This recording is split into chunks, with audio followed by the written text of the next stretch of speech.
She told him to get out of her hospital, said it loud enough for the whole lobby to hear. Étienne Caouette was standing near the reception desk at Rune Private Medical Center, still in his running jacket, because he'd come straight from the park. He was waiting for a colleague. He wasn't bothering anyone. A woman in a tailored blazer, pearl earrings, clipboard pressed to her chest like a shield, walked up to him and said, with a smile that didn't reach her eyes, that this facility was reserved for members and their guests. He told her he understood. He said he was Dr. Caouette, here to see Dr. Renard. The smile didn't change. It never changed. Sir, I'm going to have to ask you to wait outside. We have a standard for our environment here. Our members expect a certain. She let the sentence trail off. She didn't finish it. She didn't need to. Étienne looked at her for a long moment. His jacket was worn at the cuffs. He'd had it for 6 years. His running shoes were muddy. He was 34 years old, brown-skinned, and he hadn't shaved in 4 days. He looked to Marguerite Lassalle, exactly like someone who didn't belong. He left without raising his voice. 6 weeks later, Marguerite Lassalle stood at the entrance to the Rune Charity Gala, the most important evening on the hospital's calendar, and watched Étienne Caouette walk up the steps in a suit that cost more than her monthly salary. Beside him, the Minister of Health, shaking his hand. Behind him, a camera crew from CBC, on the banner above the entrance, the name of the new surgical wing, the Caouette Wing, in memory of Marie-Claire Caouette. Marguerite's champagne glass slipped in her fingers. Ottawa, Ontario. Late September. The kind of evening that smells like wood smoke and the last of summer, when the maple trees along Sussex Drive have just started turning, and the light comes in at an angle that makes everything look warmer than it is. The Rune Private Medical Center occupied a converted heritage building near the canal. Limestone facade, copper trim, gardens maintained by a company whose name was on a small discreet plaque near the gate. The kind of building that told you, before you ever walked in, whether you were the kind of person who was supposed to be there. Étienne Caouette had been running the same route since he moved to Ottawa 3 years ago. 6 kilometers along the canal, up through Sandy Hill, back around by the market. He ran when he couldn't sleep, which lately was often. He ran because his mother had taught him to keep moving when things got heavy. She said the body knows what the mind refuses. He had come from Kapuskasing, northern Ontario, 4.5 hours north of Sudbury, the kind of town that outsiders only know because of the paper mill. His mother, Marie-Claire, cleaned rooms at the Comfort Inn on Government Road for 22 years. She raised Étienne and his sister Paulette alone, after their father left when Étienne was 9. She packed his lunches until the day he left for university and called him every Sunday without fail until the calls got harder, until the words came slower, until the calls stopped altogether. She was 61 years old when she was diagnosed.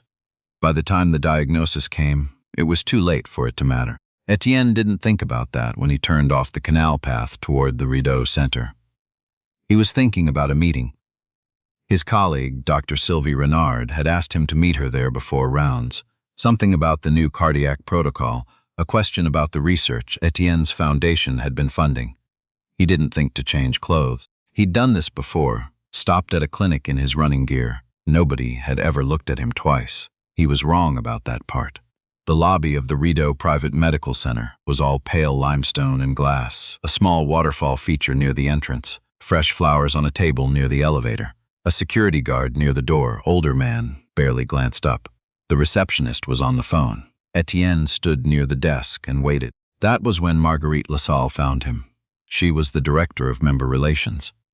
Her job, in the language of the center's internal handbook, was to ensure the experience of members and their guests reflected the values and standards of the institution. In practice, that meant a great many things that were never written down anywhere. She saw Étienne from across the lobby. Worn jacket, muddy shoes, no visitor badge. She did the math in about 2 seconds and crossed the lobby with her clipboard. The exchange was brief. Étienne stated his name and his reason for being there. Marguerite repeated that she would need him to wait outside. Étienne asked if there was a waiting area. Marguerite said the waiting area was also for members and guests. Étienne asked, then, who he was supposed to wait as, given that he was there to see a physician on staff. Marguerite said, with the patience of someone who has said this kind of thing many times, "I'm sure you understand." He did understand. He had always understood. He'd understood it in the grocery store in Sudbury when he was 16, and a security guard followed him through the aisles. He'd understood it in his first year of medical school, when he was pulled aside at a conference for wearing a visitor's lanyard, even though his faculty badge was around his neck. He understood the language of it. The way it was said without saying anything. The way it was always framed as policy, as standards, as something vague that had nothing to do with him specifically, nothing personal at all. He left. He texted Sylvie from the parking lot. She called back immediately, furious. He told her not to do anything. He told her he was fine. He told her he had somewhere to be. That wasn't entirely true. But he had thinking to do, and the canal was still there. Sylvie Renard was 47, Quebecois, and had been a cardiologist at 3 different hospitals before landing at Rideau. She was the kind of person who sent strongly worded emails, and also brought homemade tarte au sucre to department meetings. She did not let things go. She filed a complaint with the center's administration the same afternoon. The response came within 48 hours. A letter on hospital letterhead, signed by the center's chief operating officer, a man named Lionel Beaumont Price, assuring her that the incident was under review and that Rideau Medical Center was committed to an inclusive environment for all patients, staff, and visitors. The letter was 4 paragraphs long. The word sorry appeared nowhere in it. Sylvie forwarded it to Étienne with a single line, "You are more patient than God." Étienne read the letter on his phone while standing in a hospital corridor that was not Rideau, at the Ottawa General, where he ran his clinic 3 days a week. He was a cardiologist, specialist in congenital cardiac abnormalities, with a particular focus on underserved populations, rural patients, people whose geography meant their access to care was shaped less by medicine than by where they happened to be born. He had a paper published in the New England Journal of Medicine. He had been cited in federal health policy briefs. He had a foundation, the Marie Claire Caouette Foundation, that had been quietly funding rural cardiac care in northern Ontario for 6 years. He put his phone in his pocket and went back to work. The gala was Rideau's annual signature event, black tie, $500 a plate, attended by Ottawa's donor class, politicians, board members, executives, the people who wrote the checks that kept a private medical center running. This year's event was particularly significant. The center was announcing a naming gift, a new surgical wing, funded by a donation of $2.5 million. The wing would specialize in cardiac care for high-risk patients. The announcement had been 6 months in the making. The donor had requested that their identity remain private until the evening of the event. Marguerite LaSalle had organized the gala for 3 consecutive years. She had managed the florals, the catering, the seating chart, the gift bags. She was good at it. The work suited her. She liked the precision of it, the way a well-run event could be made to look effortless.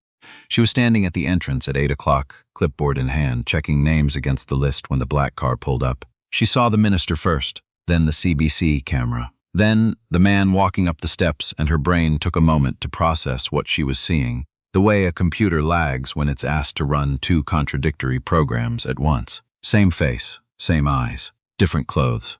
She had time to think, that can't be him. And then she heard one of the board members say his name. The announcement was made at 9 o'clock after the dinner, before dessert.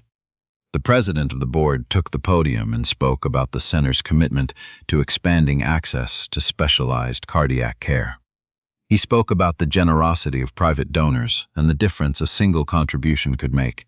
He spoke about the naming of the new wing, he said. The Caouette wing, made possible through the extraordinary generosity of Dr. Étienne Caouette and the Marie Claire Caouette Foundation. Étienne stood when the applause came. He was at a corner table near the back, the same place he always chose at events like this. The suit was charcoal, well cut, the kind a man wears when he understands clothes but doesn't want to make a point of it. His posture was the same as it always was, unhurried. Still, he said a few words. He talked about his mother. He talked about the paper mill town where she had worked her whole life and what it meant to drive 4 hours to see a specialist and sit in a waiting room that felt like it was built to make you feel small. He talked about what it meant to be turned away from somewhere before anyone had bothered to learn your name. He didn't look at Marguerite LaSalle when he said it. He didn't need to. She found him near the bar afterward. She had rehearsed something on the way over, a version of an apology that preserved enough of her dignity that she could still look at herself in the morning. She got as far as, "Dr. Caouette, I want to say, He turned and looked at her with an expression she couldn't read. Not angry, not satisfied. Something more complicated, he said. I know. And then someone called his name from across the room, and he excused himself and walked away. It took her a moment to realize she was still holding her clipboard. Her name had been José Beaumont before she married. She had grown up in Gatineau, across the river, the daughter of a provincial civil servant, and a woman who taught piano lessons on weekends. She had worked hard to get to where she was. She believed that. She believed it completely. She believed that the standards she upheld at Rideau were reasonable, were necessary, were what made the place what it was. She had never, not once, articulated to herself what the phrase "our kind of environment" meant. She had never needed to. It had always been understood.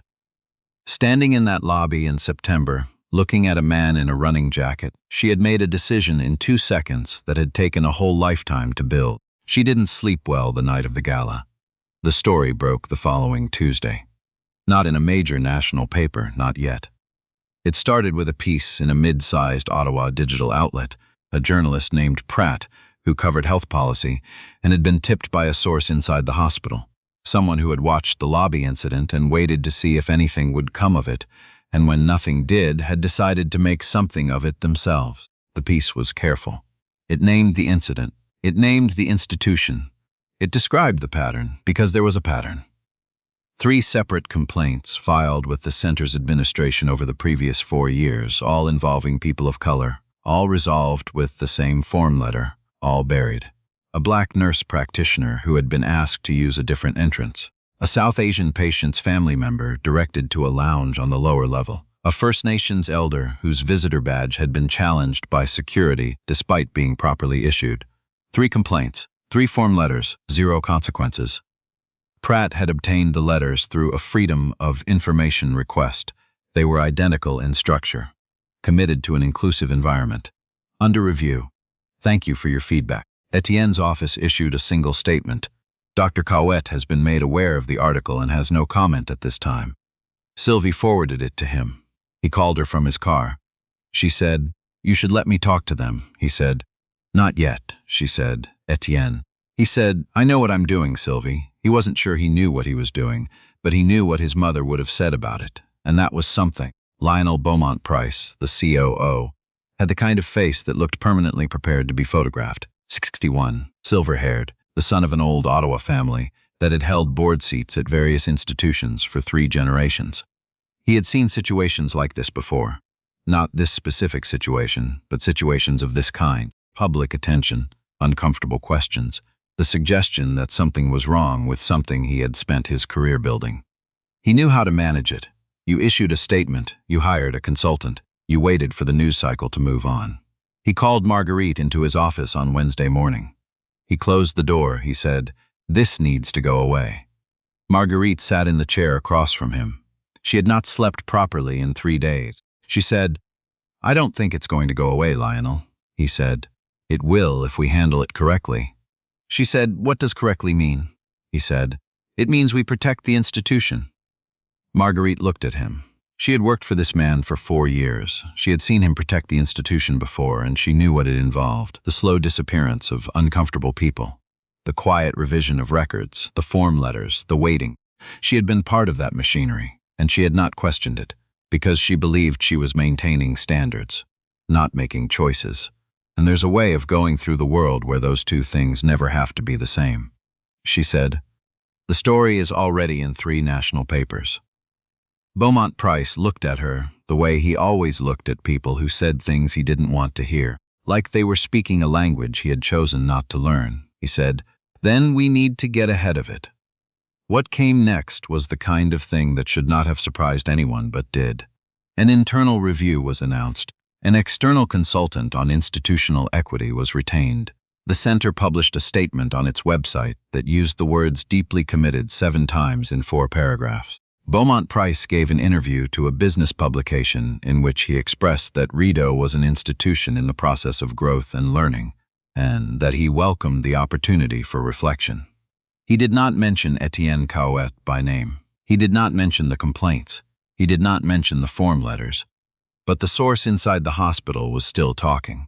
Her name was Anwen Osei. She was 26, a second-year medical resident, and she had been standing near the nursing station the day. Marguerite Lassalle walked Étienne to the door. She had recognized him immediately because she had attended a lecture he gave at the University of Ottawa the previous spring, a talk about cardiac care in remote northern communities that she had thought about almost every week since. She had watched him leave and she had thought, I need to do something with what I just saw. She had gone to administration first. The form letter took 6 days to arrive. Then she called Pratt. She met with Étienne 3 days after the article broke, in a coffee shop near the hospital. She was nervous and trying not to show it. She had brought notes. Étienne arrived on time in a sweater with mud on his boots again because he'd taken the canal route. He ordered a coffee, sat down across from her and said, You didn't have to do that, she said. I know. I did it anyway. He looked at her for a moment. She had his mother's quality, he thought. Not in her face or her manner, but in something behind the eyes. The quality of someone who has decided to stop waiting for permission. He said, Tell me what you saw. She told him, all of it. Not just the lobby incident, but the pattern she had observed over 18 months in that building. The way certain people were directed towards certain entrances. The way the language of member comfort operated as a mechanism for deciding who deserved to be comfortable. The way she had filed her complaint and received a letter that was so perfectly worded in its non-apology that she had had to read it 3 times to confirm it said nothing at all. Étienne listened without interrupting. When she finished, he said, What do you want to do about it? She said. I want the complaints to be investigated properly. I want there to be consequences. And I want, she paused, I want the residents and the staff who are navigating this every day to have somewhere to go when it happens. He nodded slowly. He said, I have a lawyer, a good one, and I have some thoughts about the second part. Are you okay with your name being attached to this? She said, Yes. He said, It's going to get harder before it gets easier. She said, I know. I'm not in this for easy. He picked up his coffee, said more quietly, My mother used to say that the system counts on you getting tired. On you deciding it's not worth the fight. She spent 22 years cleaning rooms in a hotel, and she was never once tired of the fight. She just ran out of time. Anwen said nothing. Some things don't need a response. The legal filing came on a Thursday. Civil rights complaint, filed with the Ontario Human Rights Tribunal. Claimants, Étienne Caouette, and 4 additional individuals, including Anwen Osi. The complaint cited systemic discrimination in the delivery of healthcare access, documentation of a pattern of racially motivated differential treatment, and the failure of institutional leadership to address substantiated complaints over a period of 4 years. The filing was made public at 9 a.m. By noon, it was the most read story on 3 national news sites. Beaumont Price's statement went out at 2 p.m. It said that Rideau Medical Center took all human rights concerns seriously and would cooperate fully with any review process. It did not say anything else. It was signed by his communications director. He did not speak publicly again for 11 days. Marguerite Lassalle did. She came forward on her own, without a lawyer, without a statement drafted by anyone. She gave an interview to the same journalist who had broken the story. She said that she had acted in the way she had been trained to act, in accordance with a culture she had absorbed without questioning it, and that the process of questioning it now was the hardest thing she had ever done.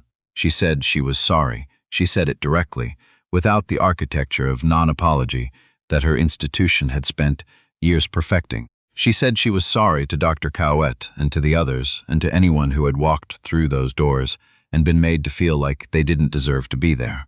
The interview ran on a Saturday. By Sunday, it had been shared 40,000 times. Étienne read it on his phone. He didn't comment on it publicly. His lawyer advised against it, but he called Sylvie that evening, and she could tell from his voice that something in him had shifted, not softened exactly, but resolved, the way a chord resolves, everything arriving in the right place. Sylvie said, "What are you thinking?" he said. "I'm thinking my mother would have found her very interesting." The hearing was held in November at the tribunal offices on Elgin Street. Étienne sat at the complainant's table. Beside him, Anwen, the other 3 claimants, his lawyer. Across the aisle, Rideau's legal team, 6 of them.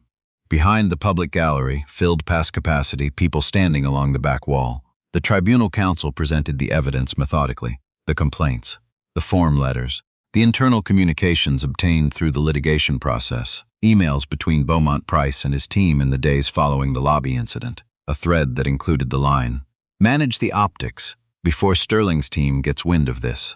Sterling was the consulting firm they'd retained. Manage the optics.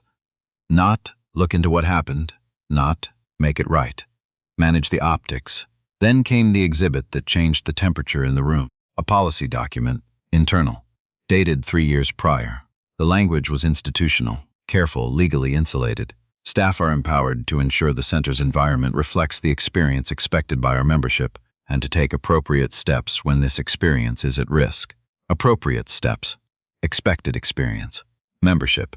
Étienne's lawyer read the document into the record without comment. The comment wasn't needed. The tribunal found in favor of the complainants on all counts. Remedies. Compensatory damages totaling $340,000, distributed among the 5 claimants. Mandatory training for all front-facing staff. Revision of the membership experience policy. An independent review of complaints handling going back 5 years.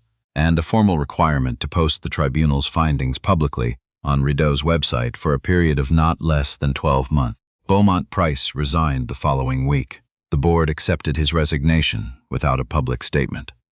Étienne heard about it from Sylvie, who heard about it from someone on the board, who had apparently been looking for a reason for quite some time.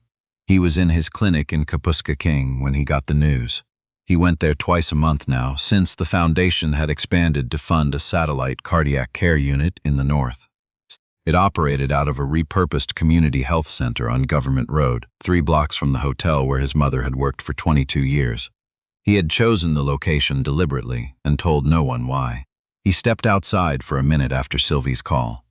October, cold, the kind of northern cold that arrives before you expect it and settles in. The sky above the tree line was pale and enormous.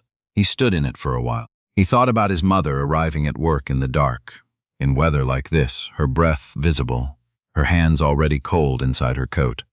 He thought about the waiting room at the cancer center in Sudbury, the plastic chairs, the fluorescent light, the 4 months they had lost. He thought about the complaint letter she had drafted herself, typed slowly on a computer at the library, polite and precise and exactly correct in every particular, sent to an insurance adjudicator who had never replied.